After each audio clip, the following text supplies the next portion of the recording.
Hello everybody, hope you're doing well. Welcome to I'm kind of exploring at the moment. This video is going to be all about a specialization overview for Doctor Strange. Now, specializations have things called traits, and they are incredibly important, especially because the passive ones are actually not too bad when they scale up.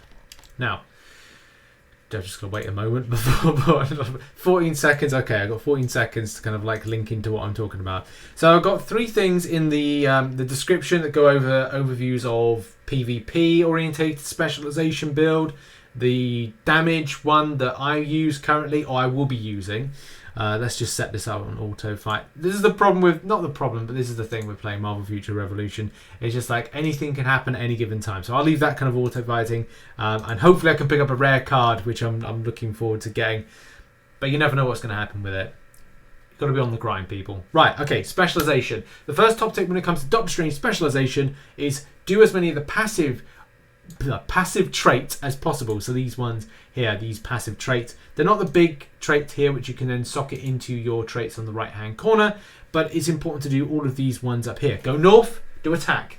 Attack's very important because you need to improve your critical rating, critical damage, and as well because that's the biggest limitation with Doctor Strange. Very first off is that you will lack any kind of like punch, and that's the thing, you've got to get that punch and you've got to get that crunch. So yeah, go up that way. It's always very debatable as to where to go next as to your build. Now, here's the thing with this one. At times like these, I do follow people that are more kind of, I'd say, in-tuned, analytical Doctor Strange builders, like my good buddy Hanks from the Alliance Marauders, as we pick up a number 3 position. Okay, brilliant. I'll have a look at what that is at the end of the video. Now, when it comes to the builds, as I said, I always go to see what Hanks is building, especially for his Doctor Strange, as his build is very much on the point of, and let's just bring this up here, of having, as I said, those two there. One we'll have a look in a minute, and then going down to the one there, and then going over to this one here. And those, obviously, to kind of look, say, oh, what is he? It is of as follows. So it's Cruel Choice, and then it is onto Hoggoth's Blessing, and also the one here, which is Etched Fear. Now, why these are so important is down to build. So as I said, like for me personally, I do believe in this top area being the best place to go to start off with Doctor Strange build. Then I would say to go and drop down to here, decrease damage received from nearby enemies by 1.8%, and that will scale up as the levels go on. Why is it so important? Well, it's handy for PvP and also PvE, okay? The biggest problem with PvE and PvP is mobs may attack you. You know, it's handy for battle challenge where lots of mobs attack you at one given time. Handy for special ops as well when you're doing that kind of Xander defense. And also when you're doing PvP, you're doing a mega war, and there's lots of people just smacking you left, right, and center. So having something that suppresses damage from things like AoE from PvP and also various mobs attacking you, hey, big thumbs up, right? That's good. It's the other way to go with the hero builder specialization that becomes a problem. So if you're not familiar with specialization, when you get it available and unlocked, you get these bigger traits here, which you're able to equip down the right-hand side in order to improve the interaction with getting more damage, taking less damage, blah, blah, blah, blah, etc., etc. So where do you build? Okay, as I said, my personal build will be going down the route of Hanks because I like the way that he's done what he's done. And as I said, it's all about reducing damage from the PvP, PvE, and different types of places. That's going to be handy for you to keep you alive in the game longer. It's just the other things that are a bit kind of difficult to then focus on, right? So you can increase max damage here by using class skill. And that's the other thing as well, class skill, right? Class skill is very important. Mystic Arts class skill. Okay, for the Mystic Arts class skill, you will have to look at the fact that you will be built a certain way. So when you go to your skills, that's right here. Mystic Arts class skill. This is a Mystic Arts class skill. You go and move down, and you find other ones that are indeed kind of like there. Like I want to see that this is Illusion Magic here class, right there. So got to watch out because you're like, okay, well if I've got this, but I don't have any Mystic Arts ones, then it becomes a problem. Like that's Mystic Arts. Like for me, I've got Touch of Ashanti there. You can see the class. If you click the classes, click the skill, it comes up with the classes there. Class, Touch of Ashanti. There, class, Mystic Arts.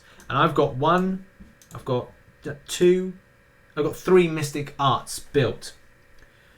So that'll be a key thing as well, because then there's Illusion Magic build, and you may want to kind of build around that. You know, this one here, still Mirror Dimension is that, and I could change to that, maybe. Illusion Magic there, that's with the Eye of Agamotto. That's Illusion Magic there.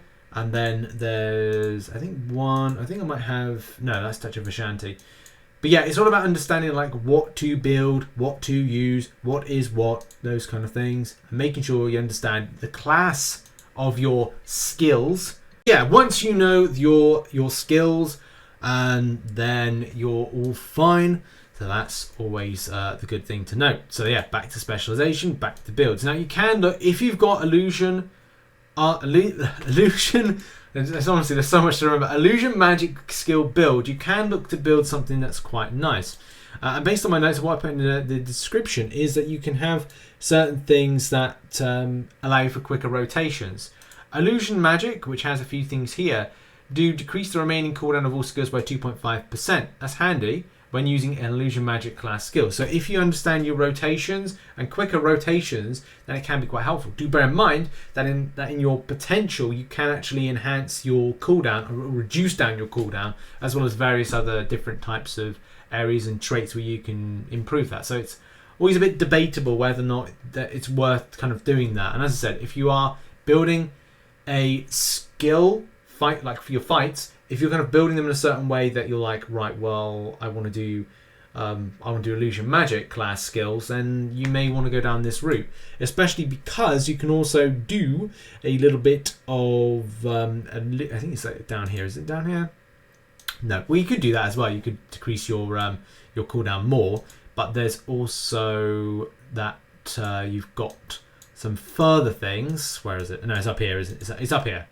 Decrease cooldown of Illusion Magic class skill by 2.5% upon equipping 3 Illusion Magic class skills. So that all helps. You know, what are you doing? More clones quicker. You're doing more of the rotation of damage quicker. So yeah, this is what we said about like the idea of quick rotation. So you can use reverberation. You can use, I think it's force field down here. Is it force field? Force field. So force field with Illusion Magic class build. And as well, you can do reverberation with that. So there's 2 options there. And as I said, this is all about quicker rotation. And put it in with the likes of Hoggoth's Blessing, and then, you know, of course, Will of the Destroyer. You got a little bit of attack. You got a little bit of kind of utility for PvP and PvE, so you're taking less damage otherwise. And you're also reducing with 2 elements your cooldown. So that's an option. That's like I refer that to a quicker rotations option. There's a Touch of Ashanti, but do bear in mind I don't think there's many skills when it comes to the Touch of Ashanti. But hey ho, you know, you could be looking to build it there. You've got Wind of Truth here with increase the gauge covered by 2.5%. I don't know if that's really like something you'd be interested in doing, because it's always debatable with the ultimate gauge and kind of doing your ultimate attack, rotating around, doing loads of those. But hey, you do you at the end of the day. I do believe in doing Will of Destroyer because you need to do some damage. So, you know, Will of the Destroyer is right there. And then finally, looking into the Hoggoth's Blessing, which said, like, I think that's something to kind of like always kind of mention. But then going down the route of decreasing a Spirit of Light, decreasing duration of all debuffs received by 3.75%. Again, handy for the for those going into a PvP setting, and it's more defensive if anything. Ether, or Aether, whatever it is, increase immunity rate to confuse, mutate, and provoke by 6%. I just don't. I see some value, but I don't think it could be PvP, could be PvE, but I just don't think I see like a huge amount of value to it.